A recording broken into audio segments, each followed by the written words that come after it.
Yo, what's up, boys, man? I'm back with another video, and this is gonna be a different style of video.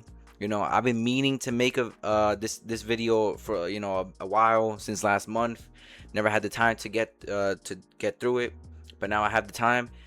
And today I'm discussing why Ye, or formerly known as Kanye West, is the greatest hip hop artist of all time.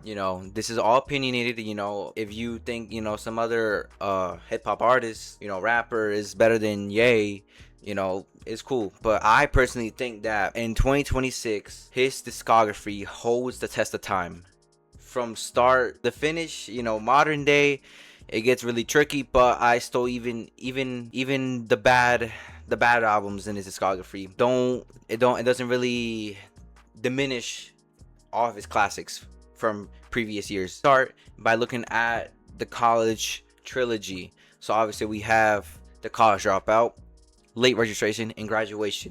College Dropout, one of the greatest debut albums of any artist in general. Like overall music, one of the greatest debut albums.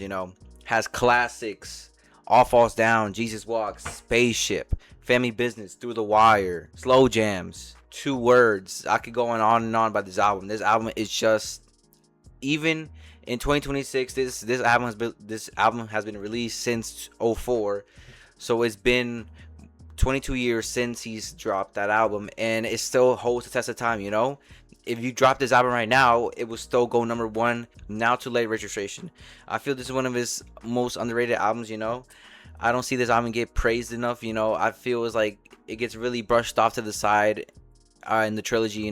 Mostly when I see people, they praise, Graduation and College Dropout way more than Late Reg. But you got songs like Heard Him Say, We Major, Touch the Sky, Roses, Late, Celebration, Drive Slow. You got songs like that just classics upon classics, and I feel this is very underrated. And right now, in my opinion, this is 2 for 2. And then obviously, what can I really say about Graduation, man? Everything about this album has been said. This album is just a definition of a timeless album. This album could be released and Say You Will, Welcome to Heartbreak, Heartless Obvious, Amazing, Love Lockdown, Paranoid, Cold as Winter, Street Lights. This is one of his underrated albums as well. And then we go up to obviously Dark Fantasy. This is another album what else can I say? Everything has been said about this album. A definition of a timeless album again in its discography. Top from bottom, 10 out of 10 album. No misses. Literally just perfection. Perfection, man. But we got Yeezus as well, man. This, for a short album, this is like 10 tracks. Just classic. Yeezus is an all-time classic. Another timeless album, man. You might see a trend that Ye has so many timeless albums here that could be dropped 20, 25, 50, 100 years beyond the future, and the albums will age perfectly well. You got On Sight, Black Skinhead, I Am a God, New Slaves, Hold by Liquor, Guilt Trip, Blood on the Leaves, and Bound 2. Damn near perfect album as well. But a song like Send It Up for me is, it kind of brings it down. And then we get next to my personal favorite album of his entire discography, The Life of Pablo, man. This album should be discussions in like his greatest albums of all time, bro. Like, this album should be, in my opinion, it's his best work. It's his best work. Songs like Ultra Light Beam, Father Stretch My Hand, Famous, Feedback, Freestyle, Waves, FML, Real Friends, Wolves, 30 Hours, No More Parties in LA, Facts, Fade, and then, in my opinion, his greatest song that he has ever made, Saint Pablo. This album, top from bottom, is just amazing.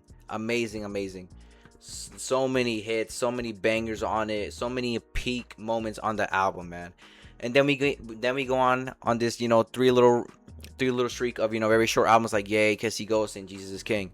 Yay, you got songs obviously like Ghost Town, Violent Crimes, Yikes, Wouldn't Leave, No Mistakes, and then we get his Kiss He Ghost, underrated as well. Feel the Love, Fire, Fourth Dimension, Reborn, Cutting Montage. And then Jesus is King. You got songs like Salah, Everything We Need, God Is, Water, very underrated, On God, Close on Sunday, very, and then also obviously Eustace Gospel, man. These three little short album streak, very underrated as well. I feel the reason why people don't give him the, don't put him top three, because, it's very short, it's, short and sweet, get to the point, stuff like that. But, for it to be considered, I guess, maybe like up there in the discography, maybe should have been more longer, especially Jesus is King. I feel that album, it really gets diminished of the length. And also because, Yandi people, obviously, the Yandi nostalgia people that saying like, oh, Yandi is better and stuff like that. But Jesus King is as good as Yandi as well. It's just very short and doesn't really get to really is go beyond, And then obviously Donda. Donda is where I got introduced to Ye when he was doing his listening parties in the Mercedes-Benz Stadium. Remember seeing on TikTok, people talking about it. People went to the concert, and I was like, let me hop in and see what's going on. And this is around the time he was gonna have his last listening party. So this was the third one, and after this, the album would have dropped, I think, a couple weeks later on a random Sunday, if I do remember. And I remember when I heard this album, when he in that listening party, I was blown away, because at this point I was not listening to music like this. I was listening to like drill and like trap, like a Future, Lil Durk, Little Baby, stuff like that. Pop Smoke as well, Roddy Rich, stuff like that. And when I first heard this, it's like stuff I never heard in my life, and it just blew me away in a good good manner. It was weird, and it was different in a good way, Obviously, Jail, Off the Grid, Hurricane, Praise God, Junior, Believe What I Say, 24, Moon, Heaven and Hell, Keep My Spirit Alive, Pure Souls, Come to Life, No Child Left Behind. It's just peak. This album, I see people really discredit this album. People say this is a bad album, and this is a miss from him. But I do not really like the length of the album. 24 tracks.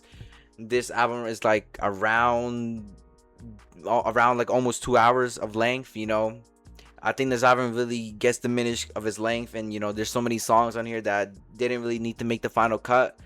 But this is what we got, and I'm so happy with this. This album is still a very solid album in the discography, and it's definitely not a miss for me. And then we get to the dark periods of his discography. I didn't really count Watch the Throne, but after reconsidering, I probably should count it. Watch the Throne is still part of his discography and stuff like that, and it's still a hit as well. Still a hit. It's classic as well. Classic collab album. No Church in the Wild, Otis, People in Paris, New Day, Gotta Have It, songs, The Joy as well, like songs like that. So this is classic as well. And then we get to the tricky part of his discography where, now it doesn't really get, it does really get more tricky up here. So we got Vultures 1. So Vultures 1, I feel it's still a good album, and I feel it's still a hit, in my opinion. The College Dropout all the way to Vultures 1 is perfect. Perfect 11 streak of albums, Vultures 1, even, I feel people were discrediting it because around this time, he was saying all that, anti-Semitic stuff, and people hating on him, his controversial takes and stuff like that. And then people didn't really give him a chance and didn't really listen to this in an open mind. But when we go back to this album, you still got songs like Stars, Paid, Talking, Back to Me, Do It, Burn, Fuck Some, and I guess I would say Carnival. Even after this song has been overplayed and memed to death, it's still a banger. I don't listen to it no more because it kind of got ruined because of that fucking TikTok wrist party meme that was going on. But nonetheless, it's still a banger. Beg Forgiveness, man. You know, this album is still a hit for me.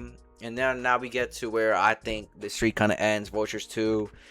You know, this album is pretty bad. You know, it's pretty bad. You know, but you got songs like Slide, Field Trip was off streaming, but you know, I also count that. Field Trip. You know, Promotion, like River. You know, but besides that, everything else is kind of like iffy, especially with the AI and mixing stuff like that. And because other versions of the songs he was supposed to release were more better than the songs he released. So yeah, I don't know if that makes sense, but moving on, we got Donda 2, in which, you know, this is, you know, this is the one thing I cannot forgive that he has done. He has ruined Donda 2 because after, you know, the first Donda and all that rollout, you know, I was excited. I was hyped for more. And then he announced he was going to drop Donda 2 and have that listening party again. And I was excited because I was going to win my first ever Yay rollout, start to finish.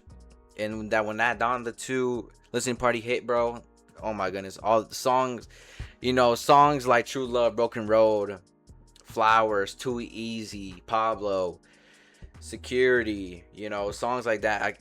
Louis Bags as well, man. Like the 2022 versions of those songs, even when it was like unfinished in an unfinished state, still peak, you know, way more better than, you know, what he dropped, you know.